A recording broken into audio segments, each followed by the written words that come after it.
What's the difference between spirituality and spiritualism? They sound awfully similar and can easily be mixed together and mistaken for each other. So let's create some clarity here. Broadly defined, spirituality is a way of life in which a person seeks to connect to the divine or their true nature.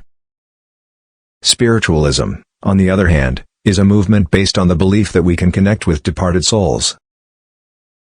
Spiritualists primarily seek to make contact with the dead and thereby gain knowledge, insight, and even healing through such a method.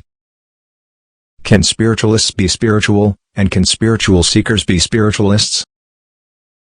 Yes, absolutely. Many people benefit from the belief of gaining assistance from the spirits of the dead. For some, directly communing with departed souls forms an important part of their life path. For others, spiritualism has indirectly provided hope, emotional relief, acceptance of life and death, and other profound inner benefits where nothing else could. Practice healthy caution. However, it must be noted here that it's not necessary to be interested in or possess psychic abilities, such as clairvoyance, clairaudience, etc., or mediumship to successfully walk the spiritual path. In some instances, spiritualism can become a distraction, an endlessly exciting rabbit hole to get lost in, that actually distances one from the whole point of spirituality, to unite with one's true nature.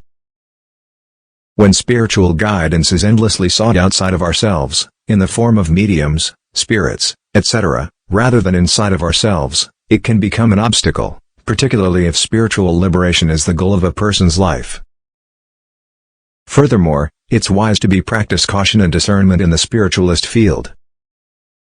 Many people have been taken advantage of, and continue to be used every day, by fraudulent psychics, channels, and mediums who claim to have special powers but are only in it for money or status. Is there one true spiritual path?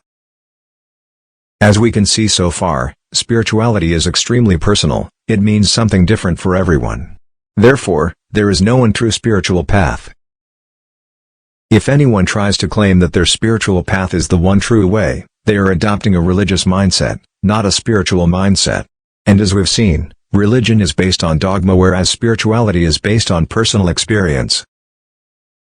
Unlike religion, your spiritual path is tailored exclusively to your emotional, mental, and spiritual needs. This means that your spiritual path will shift, change, morph, and evolve alongside you many times throughout your life. Transcendent versus immanent spirituality.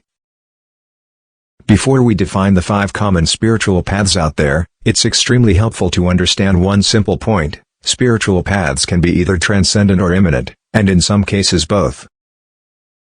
What do I mean by transcendence or immanence? Well, transcendent spirituality sees the divine as greater than us, beyond this world, and something we attain or self-realize.